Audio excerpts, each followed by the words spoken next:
ایک گاؤں میں مجنو نام کا ایک محنتی اور عقلمند کسان رہتا تھا۔ وہ اپنی زمین پر دل لگا کر کام کرتا اور اپنی فصلوں سے اچھی پیداوار حاصل کرتا تھا۔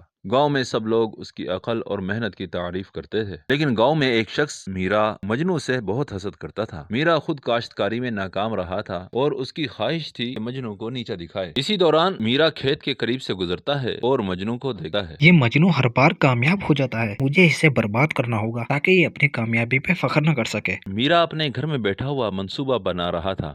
کیا کروں؟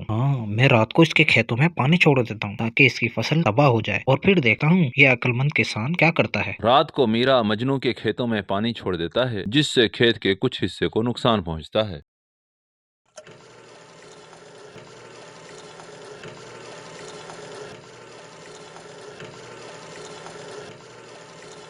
اگلی صبح مجنو کھیتوں میں نقصان دیکھتا ہے تو اسے بہت دکھ ہوتا ہے۔ یہ کسی کی سازش لگتی ہے، مجھے اپنی عقل سے کام لینا ہوگا تاکہ حقیقت سامنے آ جائے۔ مجنو ایک خاص قسم کے گھنگرو تیار کرتا تھا جنہیں کھولنے کا طریقہ صرف وہی جانتا تھا۔ اس نے اگلی رات وہ گھنگرو اپنے کھیت کے راستے میں ڈال دیے اور وہیں پر چھپ کر بیٹھ گیا۔ جب میرا پانی لگانے کے لیے اس راستے پر آتا ہے تو وہ گھنگرو جو مجنو نے پھینکے تھے اس کے پاؤں سے چپک جاتے ہیں اور ان کی آواز دور دور تک پھیل جاتی ہے۔ میرا گھبرا کر وہاں سے بھاگ جاتا ہے اور گھر جا کر سوچنے لگتا ہے کہ اب کیا کرے۔ اگلی صبح مجنو اپنے دوست کے ساتھ میرا کے گھر جاتا ہے اور اسے آواز دیتا ہے، میرا اوئے کہاں ہے تو؟ باہر آ۔ تجھے نہیں لگتا کہ میری ایک چیز تیرے پاس رہ گئی ہے؟ کیا تم اسے واپس نہیں کرنا چاہو گے؟ جب کل رات تم میرے کھیتوں میں آئے تھے تو تمہارے پاس وہ رہ گئی تھی۔ اس نے کہا کہ میرا کو اس کے ساتھ بیٹھ کر بات کرنی چاہیے، مگر میرا انکار کر دیتا ہے۔ اس پر مجنو اور اس کا دوست زبردستی میرا کو لے جاتے ہیں اور گاؤں کے سربراہ کے سامنے پیش کر دیتے ہیں۔ مجنو نے ساری بات سردار کو سچ سچ بتا دی۔ سردار فیصلہ کرتا ہے، میرا یہ کیا کیا تم نے؟ لوگ تو محنت پہ پانی پھیرتے ہیں، تم نے اس کے کھیتوں پہ ہی پانی پھیر دیا۔ تمہیں اس کی سزا ملے گی، اور سزا یہ ہے کہ تم اس کے کھیتوں میں کام کرو گے